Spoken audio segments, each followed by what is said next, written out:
देखिए, मैं अशोक गहलोत साहब की तरह जादूगर तो हूँ नहीं कि रात को डंडा घुमाऊं और सुबह पानी पहुंच जाए। इसकी जिम्मेदारी जो है वो पूर्णतः पूर्ववर्ती सरकार की। प्रदेश में आने वाले कई दशकों तक कांग्रेस का खाता भी नहीं खुल पाया। पानी राज्य सरकार का विषय है। जहां देश में जब हमने काम शुरू किया था तब 16% घरों तक पानी पहुंचता था, आज 76% घरों तक पहुंचता है। जोधपुर परिक्षेत्र में एक कनेक्शन करने का एवरेज एक्सपेंडिचर 2 लाख रुपए आता है, जबकि नेशनल एवरेज 20,000 रुपए। सभी का स्वागत है। मेरा नाम है पूर्णिमा शर्मा और आज मेरे साथ मौजूद है केंद्रीय जल शक्ति मंत्री और जोधपुर से बीजेपी के कैंडिडेट गजेंद्र सिंह शेखावत जी। बहुत बहुत स्वागत है शेखावत जी आपका इस चर्चा में। धन्यवाद। आप एक पूरा टर्म पूरा कर रहे हैं जल शक्ति मंत्री के तौर पर, तो जल की बात होना जायज है। अब भारत सरकार की योजना रही है हर घर नल जल योजना, उसके बावजूद जोधपुर के इलाकों में, खासतौर पर ग्रामीण इलाकों में बात होती है कि पानी की समस्या है। आप इस पिछले कुछ महीनों की बात करें तो इस पानी के इशू को लेकर जोधपुर लोकसभा सीट की अगर हम स्पेसिफिकली बात करें या राजस्थान की बात करें तो उसमें जो प्रगति हो रही है, जो प्रोग्रेस हो रही है, उसको लेकर आप कितने संतुष्ट हैं? देखिए, राजस्थान में जो पानी के लिए जो संकट और चुनौती है ये सबकी जानकारी में है, लेकिन जल जीवन मिशन में राजस्थान की ये जो दुर्दशा हुई है इसकी जिम्मेदारी जो है वो पूर्णतः पूर्ववर्ती सरकार की है। राजस्थान को देश में सबसे ज़्यादा बजटीय संसाधनों के आवंटन के बावजूद भी राजस्थान प्रगति के दृष्टिकोण से, जहां देश में जब हमने काम शुरू किया था तब 16% घरों तक पानी पहुंचता था, आज 76% घरों तक पहुंचता है। 11.5 करोड़ नए कनेक्शन दिए गए, 12 प्रांत 100% सैचुरेट हो गए, 10 से ज़्यादा प्रांत 80-85% के मार्क को क्रॉस कर चुके हैं। वहाँ राजस्थान नीचे से दूसरे पायदान पर लगातार बढ़ा रहा है और इसके पीछे निवर्तमान सरकार की बदनीयती था, इल इंटेंट था, क्योंकि वो जानते थे कि अगर पीने का पानी हर घर तक मोदी की योजना से पहुंचा तो प्रदेश में आने वाले कई दशकों तक कांग्रेस का खाता भी नहीं खुल पाएगा। इसलिए उन्होंने इतने सारी अनुकूलताएं होते हुए भी इस मिशन को पूरी तरह से डिरेल कर डिफंक्ट करने का काम किया। आपकी तरफ से क्या कोशिश होगी बतौर सांसद, बतौर केंद्रीय मंत्री, अपने कम से कम संसदीय क्षेत्र में इस पानी की समस्या को सुलझाने को? देखिए, पीने का पानी राज्य सरकार का विषय है। हमारा संविधान ये कहता है पानी राज्य सरकार का विषय है। मेरी कोशिश ये थी कि जोधपुर को के प्रोजेक्ट सारे सैंक्शन हो जाए। मेरी कोशिश ये थी कि जोधपुर को जहां लिफ्ट कैनाल से कैनाल के ऑपरेशंस के ऊपर विराम आने के कारण से, जब क्लोजर्स आते हैं उसके कारण से जो पानी के उपलब्धता एक चुनौती बनती है, उसको मिटिगेट करने के लिए बड़े रिजर्वायर्स बने। मैंने 1400 करोड़ रुपए दिए। जोधपुर परिक्षेत्र में एक कनेक्शन करने का एवरेज एक्सपेंडिचर 2 लाख रुपए आता है, जबकि नेशनल एवरेज 20,000 रुपए। फिर भी उन सारे प्रोजेक्ट्स को सैंक्शन करके बजटीय आवंटन किया, लेकिन पिछली सरकार के मन नहीं था कि इस काम को करें, इसलिए नहीं हो पाया।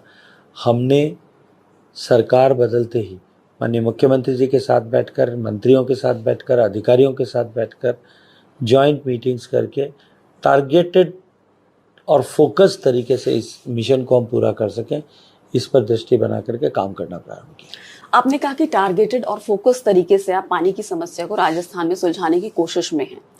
अब राज्य सरकार बीजेपी की है और ऐसे में पिछले 4 महीनों की अगर हम बात करें तो आपने क्या टाइमलाइन रखी है इस समस्या को सुलझाने के लिए, पानी की समस्या? देखिए, मैं अशोक गहलोत साहब की तरह जादूगर तो हूँ नहीं कि रात को डंडा घुमाऊं और सुबह पानी पहुंच जाएगा। जो कुछ खराबा हुआ है पहले उसको ठीक करने की जरूरत है।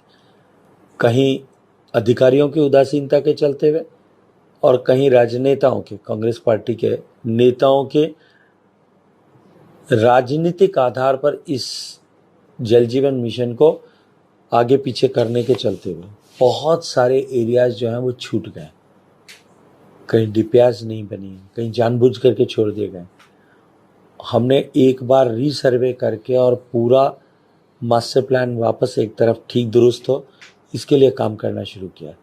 बाकी टेंडर्स हुए हैं, काम को गति प्रदान करना है, आने वाले 1-1.5 साल में ये सब पूरा हो जाएगा।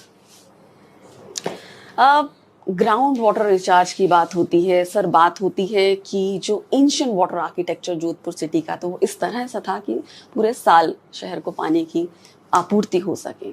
बावड़ीज हैं, झालरास हैं, एक तो आपने शायद तापी झालरा की बात, तापी बावड़ी की बात हुई, वो उस पर शायद काम किया है, लेकिन ऐसी शायद आपके लोकसभा क्षेत्र में कम से कम हो सकता है 500 से 1000 ऐसे एंशिएंट वाटर आर्किटेक्चर होगा जिसको रिस्टोर करने की ज़रूरत है। आपका क्या विजन है, आपको क्या लगता है अगर आप दोबारा चुनकर आते हैं? निश्चित रूप से क्या किस और तरह अब का विजन अनुकूलता है, क्योंकि अल्टीमेटली ये सारे काम राज्य सरकार को करने होते हैं या राज्य सरकार के माध्यम से होने होते हैं। पिछली राज्य सरकार जो है उसके ऊपर रोड़े डालने के अतिरिक्त और कुछ नहीं करती थी, रोड़े अटकाने का काम करती थी। अब अनुकूलता है, निश्चित रूप से इन सब विषयों पर काम होगा। माननीय प्रधानमंत्री जी के नेतृत्व में जब अमृत सरोवर बनाने की बात की गई थी हमारे वाटर बॉडीज़ को रिस्टोर करने के लिए, तब देश में जिन जिलों में सर्वाधिक काम हुआ था उन 10 में से एक जोधपुर भी था।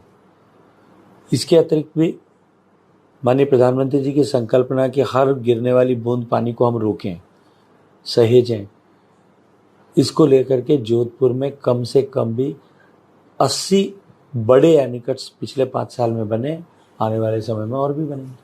तो आप कह रहे हैं कि अब क्योंकि बीजेपी की सरकार है राजस्थान में, तो हम मान के चलें कि अगले 5 साल में ये समस्या का समाधान हो पाएगा, वाटर रिचार्ज होगा, एंशिएंट वाटर आर्किटेक्चर रिस्टोर होगा, गाँव तक और कुएं तक पानी पहुंचेगा? विश्वास रखिए, जरूर हो। क्योंकि जो पानी की एक्सपर्ट है, या हम बात करते हैं राजेंद्र सिंह जी से या और लोगों से, उनका ये कहना है कि सिर्फ नल से काम नहीं चलेगा, आपको बारिश की हर बूंद को सहेजना होगा। मैंने ये बात कही है कि पानी के हर बूंद को सहेजना हमारी प्राथमिकता है।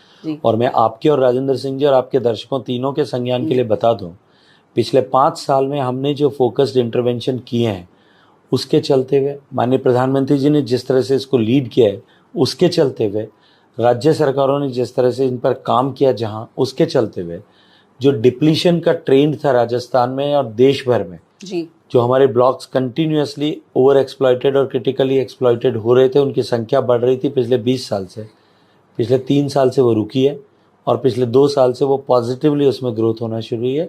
10% ब्लॉक्स जो हैं उनमें पिछले 2 साल में इम्प्रूवमेंट रजिस्टर हुआ है। जी, मेरा आखिरी सवाल, जो अगर जोधपुर लोकसभा क्षेत्र की बात करें तो यहाँ जितनी कॉलोनीज है उनकी चाहे रेगुलराइजेशन का मुद्दा हो, चाहे उनकी ज़रूरी सुविधाएं मुहैया कराने का हो, तो उस दिशा में जो आगे काम हो रहा है उसको लेकर आप कितने संतुष्ट रूप से राज्य सरकार का विषय है।